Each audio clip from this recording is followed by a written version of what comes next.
ਤੁਸੀਂ ਨਾ ਇੱਕ ਚੀਜ਼ ਨੋਟ ਕੀਤੀ ਹੋਣੀ ਹੈ ਕਿ ਹਰ ਬੰਦਾ ਆਪਣੀ ਸਟੋਰੀ 'ਚ ਹੀਰੋ ਹੁੰਦਾ ਹੈ। ਬਿਲਕੁਲ। ਭਾਵੇਂ ਉਹ ਕਹਾਣੀ ਤੁਸੀਂ ਸੁਣਾ ਰਹੇ ਹੋ ਆਪਣੀ ਤੇ ਜਾਂ ਮੈਂ ਸੁਣਾ ਰਿਹਾ ਹਾਂ, ਹੂੰ। ਆਪਣੀ ਸਟੋਰੀ 'ਚ ਹਰ ਬੰਦਾ ਹੀਰੋ ਹੁੰਦਾ ਹੈ। ਜਾਂ ਇਹ ਹੀਰੋ ਹੋਏਗਾ ਤੇ ਜਾਂ ਮਜ਼ਲੂਮ ਹੋਏਗਾ। ਹੂੰ। ਜਿਸ ਟਾਈਮ ਉਹ ਆਪਣੀ ਸਟੋਰੀ ਸੁਣਾਉਣਾ ਸ਼ੁਰੂ ਕਰੇਗਾ ਨਾ, ਤੁਸੀਂ ਉਹਨੂੰ ਜੱਜ ਕਰਨਾ ਸ਼ੁਰੂ ਕਰੋ ਤਾਂ ਵੇਖੋਗੇ ਤੁਸੀਂ ਕਿ ਉਹ ਆਪਣੇ ਆਪ ਨੂੰ ਜਾਂ ਤੇ ਹੀਰੋ ਸਾਬਤ ਕਰੇਗਾ ਹੂੰ। ਤੇ ਜਾਂ ਮਜ਼ਲੂਮ ਸਾਬਤ ਕਰੇਗਾ ਮਜ਼ਲੂਮ ਕਿ ਸਮਝ। ਮੇਰੇ ਨਾਲ ਤੇ ਇੰਨਾ ਜ਼ੁਲਮ ਹੋ ਗਿਆ ਨਾ। ਇੰਨਾ ਜ਼ੁਲਮ ਹੋ ਗਿਆ ਕਿ ਲੇਕਿਨ ਉਹ ਤਸਵੀਰ ਦਾ ਦੂਜਾ ਰੁਖ ਨਹੀਂ ਦੱਸਦਾ ਹੈ, ਸਿਰਫ ਉਹਨਾਂ को ਦੱਸਦਾ ਹੈ ਕਿ ਜਿਹਦੇ 'ਚ ਉਹ ਮਜ਼ਲੂਮ ਸ਼ੋ ਹੋ ਸਕੇ। ਹਾਂ ਹਾਂ।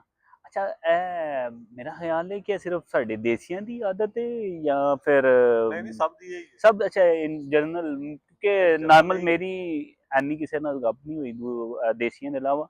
ਇਹ ਗੱਲ ਵਾਕਈ ਠੀਕ ਹੈ ਕਿ ਆਪਣੀ ਨਜ਼ਰ ਵਿੱਚ ਸਾਰੇ ਹੀਰੋ ਨੇ ਤੇ ਆਪਣੀ ਨਜ਼ਰ ਵਿੱਚ ਸਾਰੇ ਹੀ ਬਿਲਕੁਲ ਠੀਕ ਕਰ ਰਹੇ ਹੁੰਦੇ ਨੇ। ਜਿਹੜੀ ਵੀ ਗੱਲ ਵੀ ਕਰ ਰਹੇ ਹੁੰਦੇ ਨੇ ਉਹ ਵੀ ਠੀਕ ਹੁੰਦੀ ਹੈ।